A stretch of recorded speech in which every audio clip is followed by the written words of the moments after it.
12-year-old Imani Washington arrived at row 2 of the first-class cabin and stopped. Her assigned seat, 2A, was already occupied. A large white businessman in his late 50s, his expensive suit already wrinkled, was slumped in the window seat, typing aggressively on his phone. He hadn't just taken her seat, he had claimed the entire row. His briefcase was splayed open on the aisle seat her other seat, and his coat was slung over the headrest. He was a fortress of arrogance, oblivious to the small girl in the simple navy tracksuit standing in the aisle. Imani waited a polite moment. He didn't look up. "Excuse me, sir," Imani said, her voice quiet but clear over the cabin's hum. "I believe you're in my seat." Richard Grayson didn't even lift his head. He sighed, a sound of pure annoyance, and waved a dismissive hand toward the back of the plane. "No. Economy is that way," he muttered. "You're lost, little girl." The accusation hung in the hushed air, smelling of fresh coffee and entitlement. Imani didn't flinch, nor did she move. This was a familiar, wearying script. She held out her boarding pass, the text clear, "Seat 2A, Imani Washington." "Sir, I'm not lost," she said, her voice a notch firmer. "This is my boarding pass for Seat 2A. This time Grayson looked up. His eyes weren't confused. They were cold and hostile. "I heard you. And I said, 'This is my seat,'" he snapped, his voice rising, forcing other passengers to look. "I paid for it. Now, run along before I call the attendant." Imani met his angry gaze evenly. "Sir, I am not moving. This is my seat. Please show me your boarding pass." The standoff in row 2 had drawn the attention of the other first-class passengers. The quiet cabin now crackled with an uncomfortable, unspoken tension. Richard Grayson's blatant refusal to show his own boarding pass, combined with his insistence that Imani was lost, confirmed her initial, weary assessment. He wasn't simply mistaken. He was deeply prejudiced. He scoffed loudly, a harsh, barking sound. "Show you my pass? Don't be ridiculous." He then leaned into the aisle, his voice carrying so the nearby rows could hear. "Listen, I don't know how you people get confused, but first class is for paying customers. Go back to where you belong." The ugly, loaded phrase, "you people," hung in the air. Across the aisle, a woman winced. In row 3, a young man, seeing the confrontation escalate, discreetly lifted his smartphone and began recording. At that moment, the flight attendant, Brenda, bustled over. The final passengers were boarding, and her professional smile was strained with anxiety to close the cabin doors. "Is there a problem here?" she asked, her eyes darting between the irate businessman and the small, silent girl. Before Imani could speak, Grayson played the victim. "Yes, there's a problem," he said, his voice dripping with indignation. "This child is harassing me. She refuses to go to her seat in economy, and she's holding up the whole plane." "That's not true," Imani said calmly, holding out her pass to the attendant. "This is my assigned seat 2A. He's sitting in it, and he won't move." Brenda glanced at the pass, but her gaze lingered far longer on Grayson's expensive, wrinkled suit and his air of entitlement.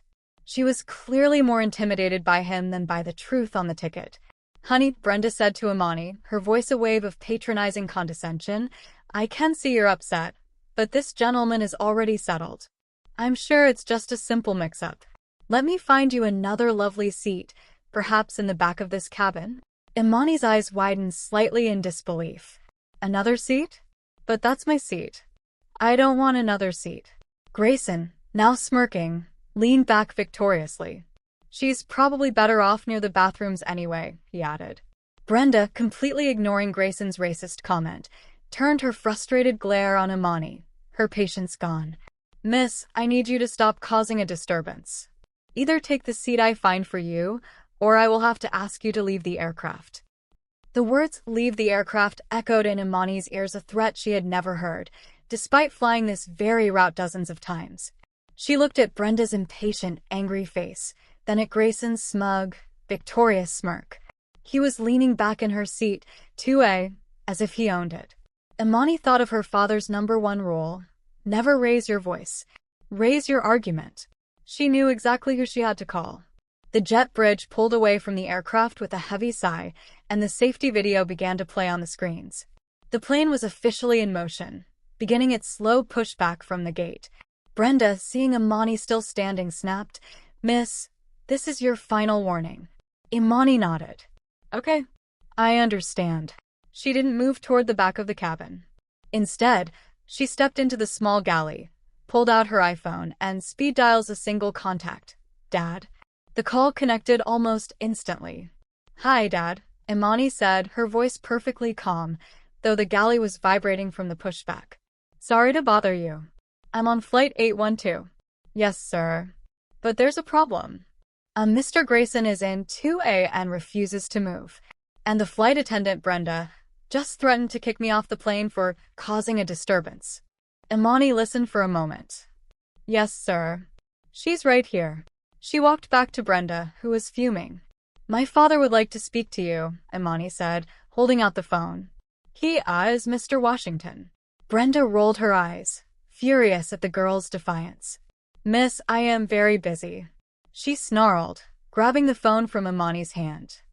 "This is Brenda, flight attendant," she barked into the receiver. She froze. Her face, flushed with anger moments before, went a pale, sickly white. Her eyes widened in terror. Mr. Elijah Washington," she stammered. The CEO?" The entire cabin, which had been watching the safety video, was now watching the flight attendant. "Yes, sir," Brenda whispered, her hand shaking. I didn't know." "I understand." "Yes, sir." "Right away, sir." Brenda handed the phone back to Imani as if it were on fire. Before she could say a word, the captain's voice cut sharply over the PA system, interrupting the safety video mid-sentence. "Ladies and gentlemen, this is the captain. Please pardon this interruption. We are immediately returning to the gate due to a security and conduct issue in the first-class cabin." The engines whined as the plane stopped its pushback. Richard Grayson's smug expression vanished, replaced by confusion and alarm. Brenda looked like she had seen a ghost. And Imani Washington simply stood in the aisle waiting. The heavy sigh of the jet bridge hydraulics pressing against the aircraft was the loudest sound in the tomb-silent first-class cabin. The flight was officially grounded. The security and conduct issue the captain had announced over the intercom was no longer an abstract threat. It was now standing at the open cabin door in the form of 3 grim-faced individuals. They boarded in order of rank. First was Ms. Jenkins, a sharply dressed black woman in her 50s, her face a mask of professional fury. She was the VP of Airport Operations. Behind her, 2 uniformed airport security officers stepped inside, their faces impassive. Ms. Jenkins's eyes swept the cabin, instantly spotting the key players. Brenda, trembling by the cockpit door, Richard Grayson, his face a blotchy, panicked red in seat 2A, and finally Imani Washington, standing calmly in the galley. Miss Jenkins kept her phone to her ear. "Mr. Washington, sir." "I am on board," she said, her voice low but clear. "Yes, I see her. She's unharmed." "I see him." She hung up and turned her full attention to the cabin. "Officers," Ms. Jenkins said, gesturing to Grayson. "This man, Richard Grayson, is the source of the disturbance. He has been identified harassing a minor and violating federal civil rights guidelines." "This is libel," Grayson roared, leaping to his feet. "This is insane. I am the victim here. This girl harassed me. She wouldn't leave." "That's not true, sir." A new voice cut through Grayson's tirade. The young man in row 3 stood up, holding his smartphone. "I recorded the whole thing," he said, addressing the security officers. "He refused to show a pass. He used racial slurs, said she belonged near the bathroom. She remained polite the entire time." He held up the phone. The senior officer took one look at the damning video playing on the screen, then looked back at Grayson with cold finality. "Sir," the officer said in a no-nonsense tone, "please gather your personal belongings. You are coming with us." Grayson's face crumpled in disbelief. "You can't do this," he sputtered, his voice cracking. "I am a platinum member. Do you know who I am?"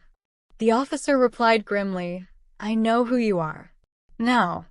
As the security officers escorted a protesting Richard Grayson down the jet bridge, every eye in the cabin turned to the 2 remaining figures of the drama, the airline executive, Ms. Jenkins, and the pale, trembling flight attendant, Brenda.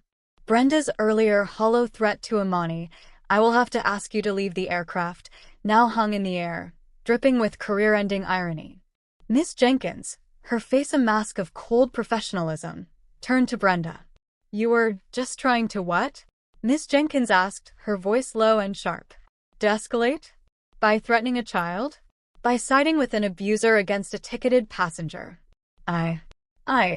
Brenda stammered, tears now streaming down her face. "He was a platinum member. I just thought. I didn't know who she was." "That is the problem," Ms. Jenkins said, her voice cutting like ice. "It shouldn't matter who she is. Whether she's the CEO's daughter or a passenger on her first flight.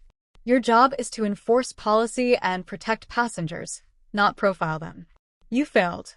You failed on every level." Brenda crumpled against the galley wall, sobbing. "Please, Lisa. I've been here 20 years. And in 20 years, you didn't learn to check a boarding pass?" Miss Jenkins replied, unmoved.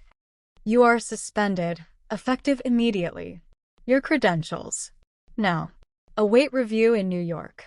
Having delivered both verdicts, Ms. Jenkins's entire demeanor softened. She turned and walked directly to Imani, who was still standing quietly in the galley. The executive kneeled slightly, meeting the 12-year-old's eyes with a warmth that was completely genuine. "Miss Washington," she said, her voice full of apology. "On behalf of Global Skyways and as a mother, I am profoundly sorry for what you just endured." Miss Jenkins then stood up and gestured to the now empty, pristine seat. "Your seat, 2A, is ready for you."